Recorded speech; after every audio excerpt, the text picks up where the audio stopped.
What's up, gamers? Welcome back to a third video in the course of like 24 hours. I don't really know what's going on. There's been a lot coming out all at once.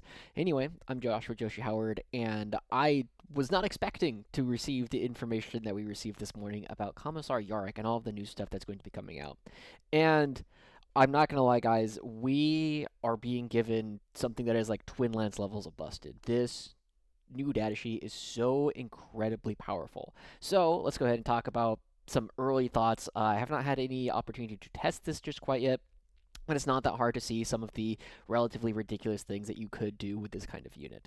So let's go ahead and talk about the datasheet, and then we'll go ahead and talk about some of the strategies, and then I'm also going to dispel a couple of rumors as well, things that I have heard people talk about that you cannot actually do with this unit. So let's go ahead and get right into it. Commissar Yarrick is a pretty normal looking guard character. He's still got the normal 6-inch move. He's still got actually, he's got the OC1, he's got the 6-inch move, things that we're pretty used to seeing. A couple of small things. He is toughness 4. That doesn't really matter a whole lot. The only time this is really going to come up is when he has died and revived, or like when his bodyguard has died and he is now just a toughness 4 dude running around. Now, the fact that he has a 4-up save and a 4-up invul is like, it's like kind of funny. The big thing about the fact that he has a normal save and an invul save is sometimes, if you wanted to, you could take things on his normal save in order to get him to die. That's a real thing that you can do. It won't come up very often. It might come up once every like 20 games or something, but sometimes you just want your stuff to die so that your opponent cannot charge it, which is neat. Anyway, so that exists. The fact that he has 5 wounds is kind of cool, right? It means he has to take an extra attack. It's like 2 damage stuff. And the 6-inch leader or 6-up leadership is there. All pretty normal stuff. Whatever.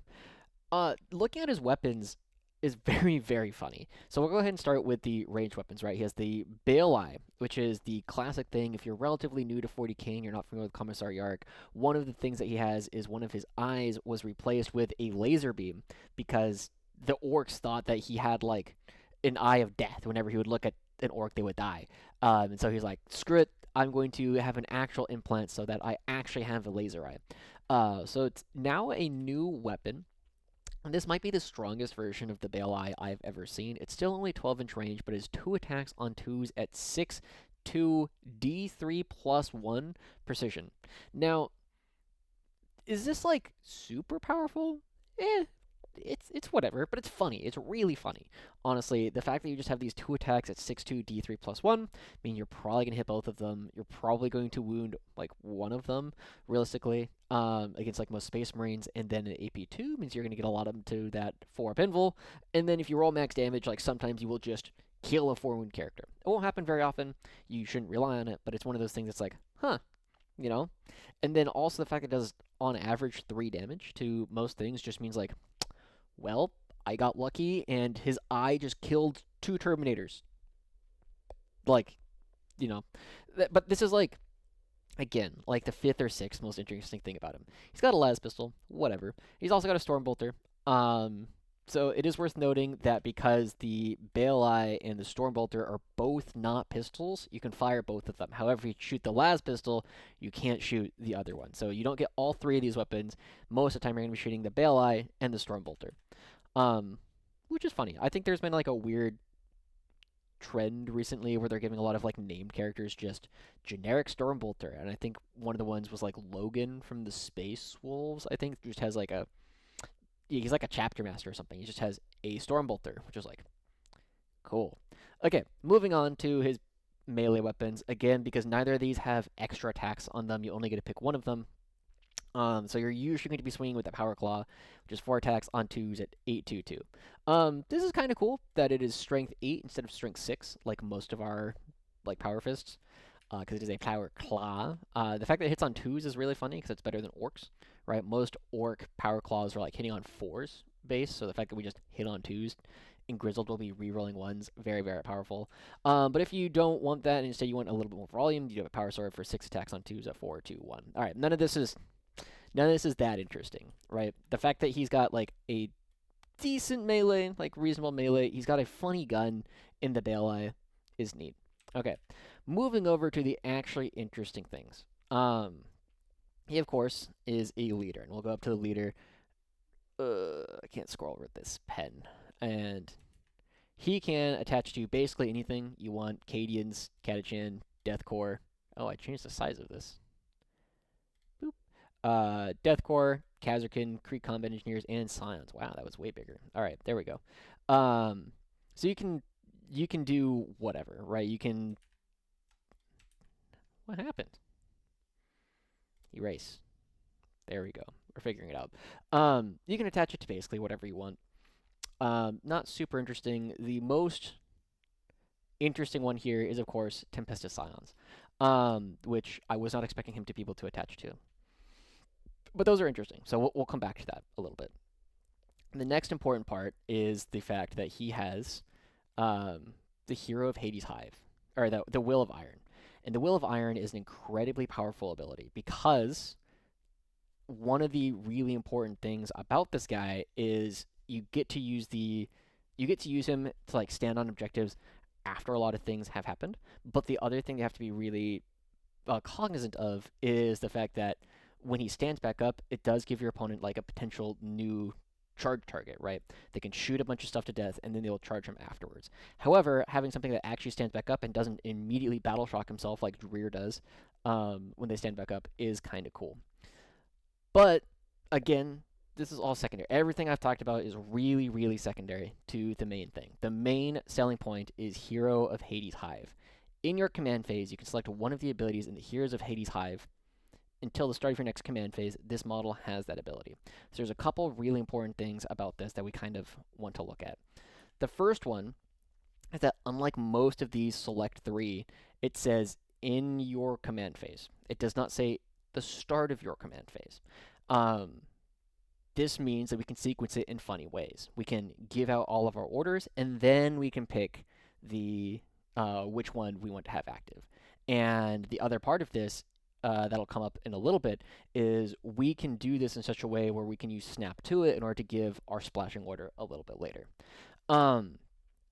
Overall, though, it's kind of like you're going to be sitting in one of them basically the entire time.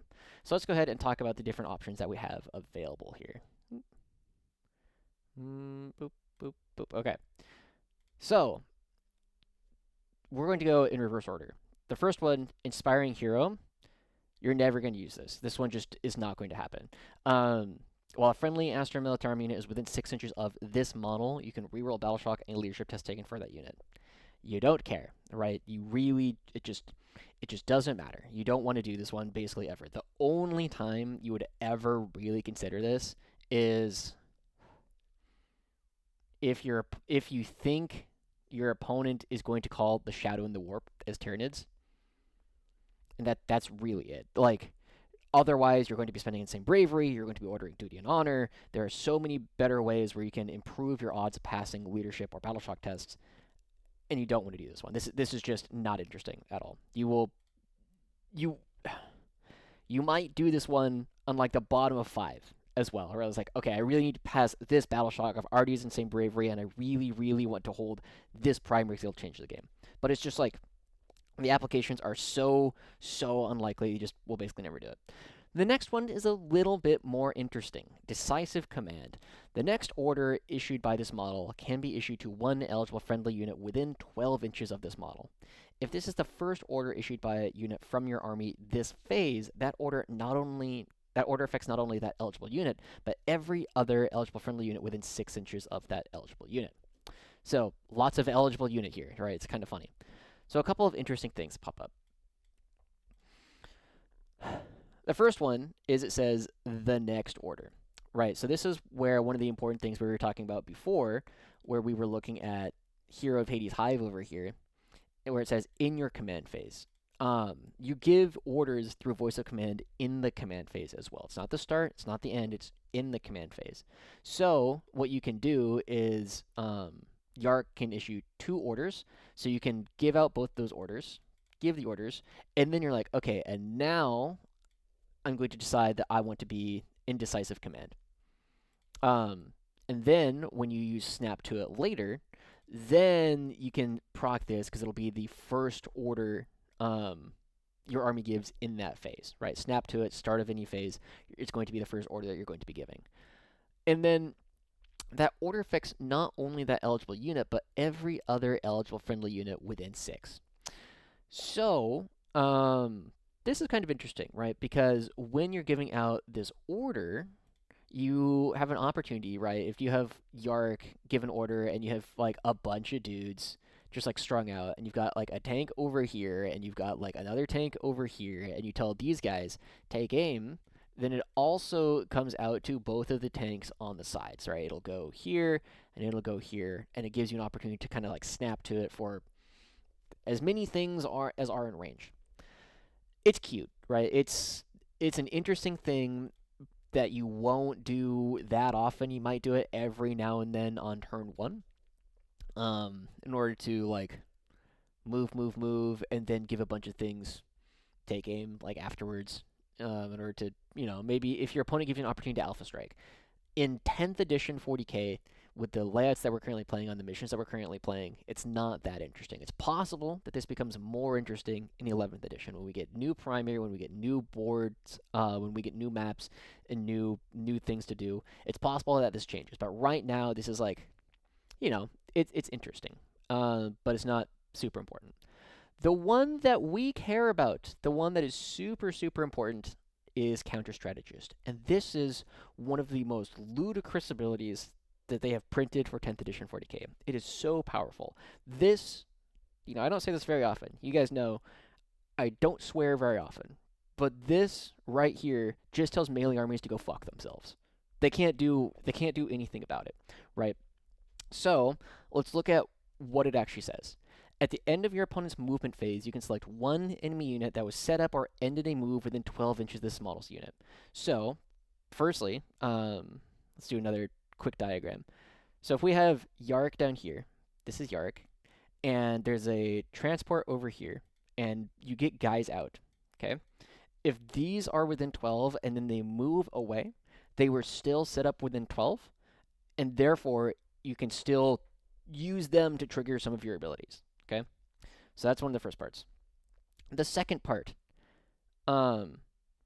and one friendly regiment unit within 6 inches of invisible to this model. So again, going back, so if we have Yarrick here, and bad guys come over here, and this is within 12, Yarrick can say, this dude over here, where this is 6 inches or less, can do a thing, or very importantly, if Yarrick is attached to anything, any of these Cadians, Catachan, Deathcore, Kazarkin, Engineers, and Scions, every single one of them has the regiment keyword. So if Yarrick is attached to any of these things, he can always pick his own unit, okay? The most difficult part of this is, of course, visible to this model, right? You do have to be visible to Yarrick. Okay, the 3 things that you can do. First one, you can make a normal move of up to d6. So if anybody has played 10th edition for long enough, you probably remember a really powerful stratagem called Phantasm. Phantasm was an Eldar stratagem that was basically this. At the end of your opponent's movement phase, you could spend 1 CP, and then you could move d6 inches. It might have been stronger than that for a little while, but you just get to move d6 inches. Now, a couple of really important things. D6 inches is a little bit weird. So one of the first things is almost all of our bases, there's some that are a bit more, but most of them are going to be 25 millimeters. So 25 millimeters is slightly less than 1 inch, which is 25.4 millimeters, okay, which is 1 inch. Almost every wall that you play on is going to be more than 0.4 millimeters. 0.4 millimeters is really, really very little. I don't have a tape measure easy, but it's like the width of like a human fingernail, right? It's really not very much. So what you can do with this, the very natural thing, is so if you have this model here and you have a wall, if you roll a 1, you probably can't go through the wall. Unless it's very, very thin. It has to be a very, very thin wall. But if you roll a 2, you just go, and now you're 2 inches back here. And if you are like touching here, realistically, what you can very easily do is you can put 1 inch between you and the front of the wall. right? It's really it's going to be very easy for you to do this. And once you do that, depending on what like rule set you're playing with, if you're playing on GW rules where you do have the 1-inch engagement rules, uh, you can become unchargeable, right? So that's the first way where you can just make a melee player super super sad. Okay. The next one, you can shoot at that enemy unit if it is an eligible target. So, one of the easy things that we can do, if you want to declare a charge against a unit, you have to be within 12 inches, right? You can't be 12 and a half inches away because you are not legally allowed to declare a charge from outside of 12. Okay. But if you shoot at that enemy unit, you're doing so at full ballistic skill. There's nothing here that says that you're going to be doing that you're going to be worse, that you're going to be hitting on 6s or whatever. So again, if they move within 6 at the end of the shooting or at the end of the movement phase, when you have all the information about where all of their stuff is, you can just start blasting, right? You can just go in and go bang, bang, bang. Okay. One of the really important things to think about with this is a unit like Acadian Castellan Brick with 14 shots of plasma and 52 shots of lasgun and 2 shots of melta. That'll very easily kill like more than half of a unit of 10 Marines, right? You're going to fairly easily clear like three 8-bound or 3 flawless blades. You're going to take a chunk out of basically anything in the game, and it's not ridiculous that if you were to do that, you just kill an entire unit of berserkers or jump back intercessors, right? It's very, very realistic that you just kill that unit, okay? The third thing is you can declare a charge against that enemy unit, but only if it is within 12 inches of that regiment unit. Note that even if you do, you don't get the charge bonus. And remember, charge bonus is just fight first, okay? So this is also really powerful because, so let's imagine we got Yarrick here again. Our enemy has just come over here, and we have set up a unit. So here's a wall, and we have set up a unit of engineers, like engineer, engineer, engineer, like this, okay? So this is, of course, less than 6 invisible, and then this is 12, okay? One of the really important things about a lot of melee units that are being popularly played right now is they either have really bad pistols or they don't have pistols at all, right? So like a unit of 5 JPI has, I think it's like 4 bolt pistols and like a plasma pistol or something like that. Maybe it's 3 bolt pistols and 2 plasma pistols. Whatever. It really doesn't matter. A unit of like 10 berserkers are oftentimes going to be advanced and charging at you, and they don't have assault, so they wouldn't be eligible to shoot at you anyway. Whenever you see this, you can manufacture this fairly easily, and then you can take this and charge the charging unit. You can charge the melee unit, and then your engineers cannot be shot. They get to swing first. Whatever, you're not going to do any damage. But then this unit is engaged. It can't charge. You can't charge with this unit anymore, right? Because it is engaged at the start of the charge phase. The only way is for them to get out is they can shoot you with pistols, right? Which a lot of them don't have very good pistols, and yeah, it's very rare that they have pistols. And then the second thing is if they can like charge mortally, right? So like if another unit over here comes and charge mortals into the engineers, then maybe this unit will be allowed to declare a charge. But it's crazy. So the normal move, this says 2+, become unchargeable. This one says just shoot, right? And then this one is make your opponent not able to charge. Like, what does a melee player do against any of this? It is absolutely ridiculous. So, I do want to go over a couple of small things with this really quick. The first one is rapid ingress. So I've been hearing some people talk about a thing that doesn't actually work. So let's imagine, once again, we have Yarrick here.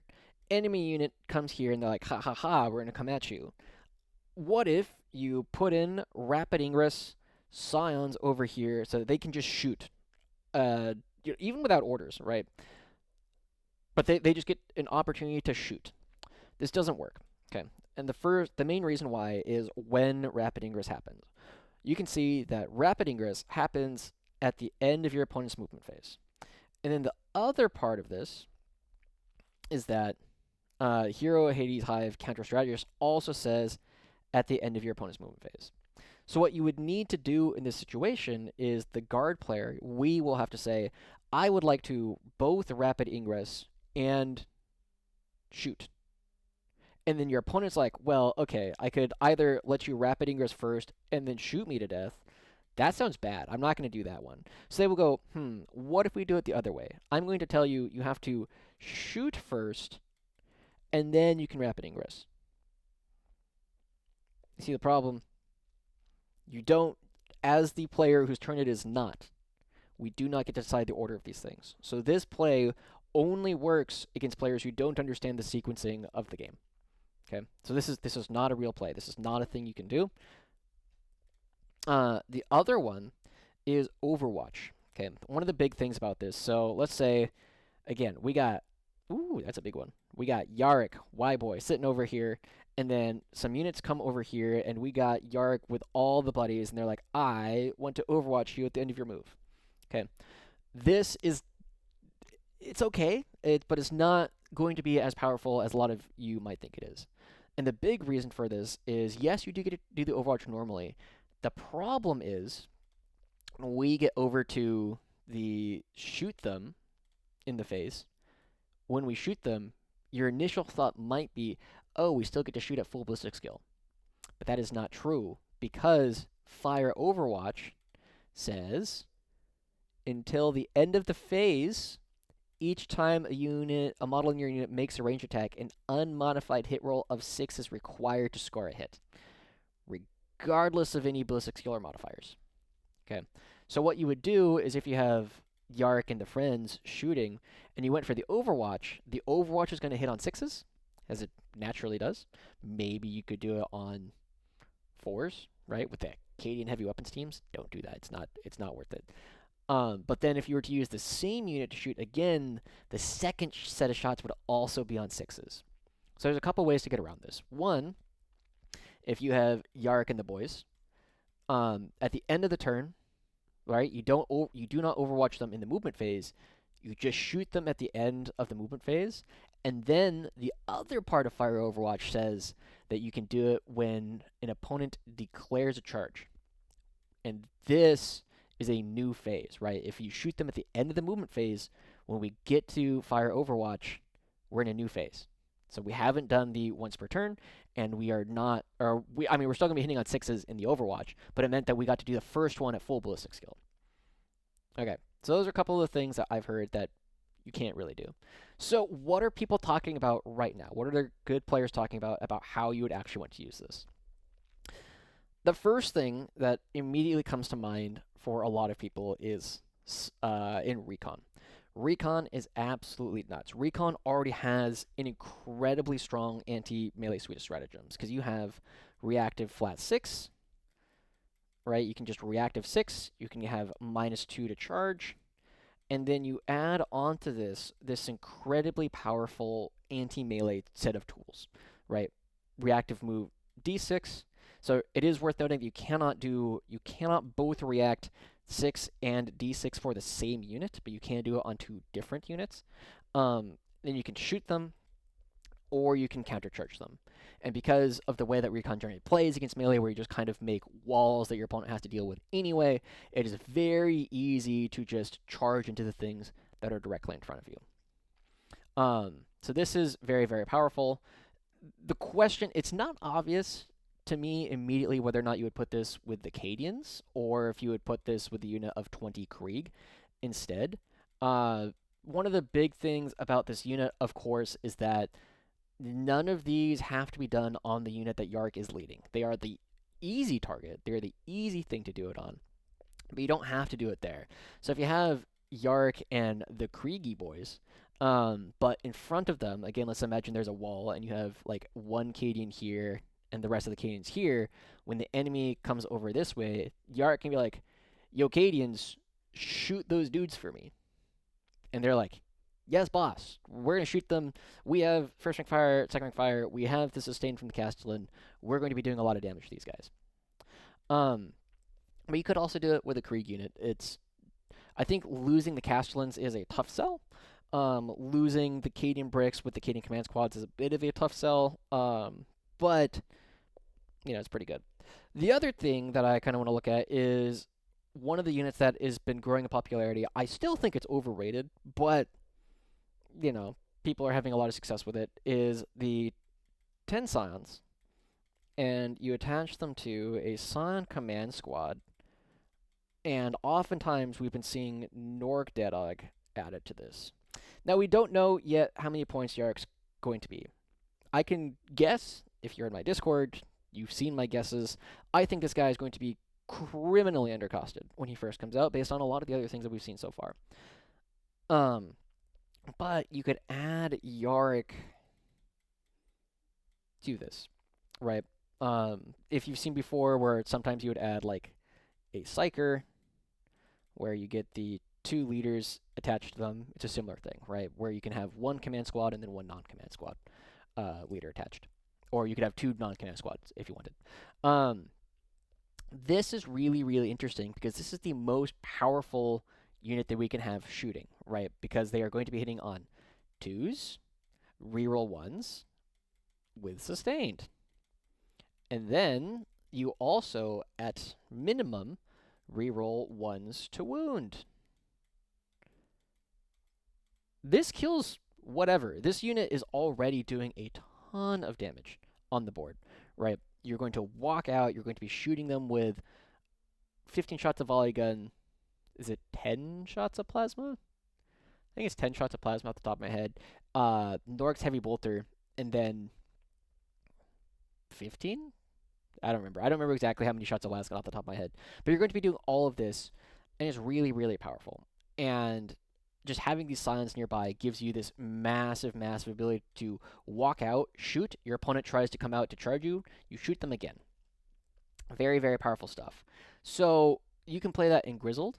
We don't know, at the time of this recording, I don't know anything about the new detachments, but there's potentially other really powerful things that you could do in other detachments. There are some, like, funny things that people are looking at, right, where you can use this in order to, like, order an entire mortar pit. I don't think it's that interesting, but it is a thing that you can do. And then, of course, you can order Titanic units, which is, if you're watching this, you're probably looking at, like, competitive 40k.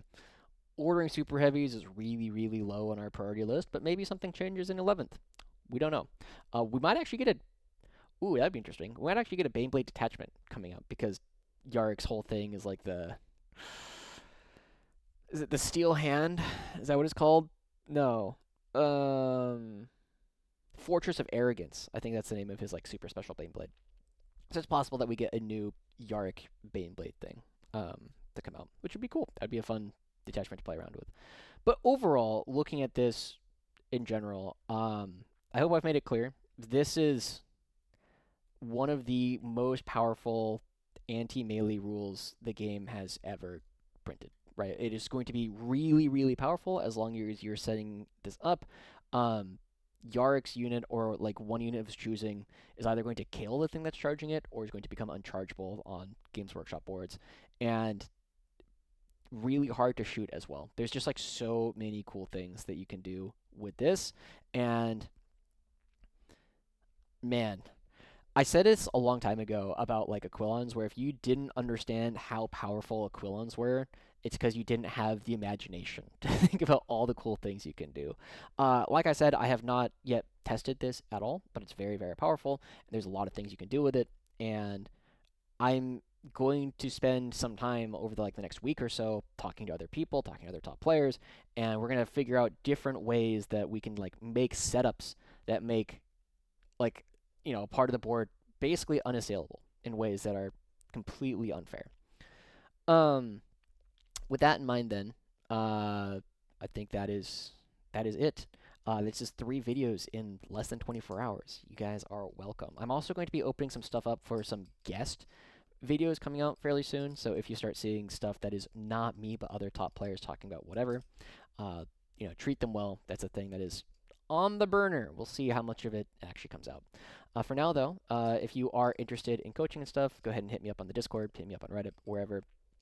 I'm told that I have cheaper rates than a lot of other coaches, so, You know, if you're trying to get better, if you want to learn stuff and just improve your fundamentals as we're getting ready for 11th edition, if you want to wait for 11th edition and be like, yo, Joshi, what's up with all the new missions? What is good? What should I be doing? Well, firstly, I'll be like, I don't know yet. Give me more time. But after that, I can probably help you. For now, though, thank you guys so much for tuning in. I'll see you guys all next time. Bye-bye.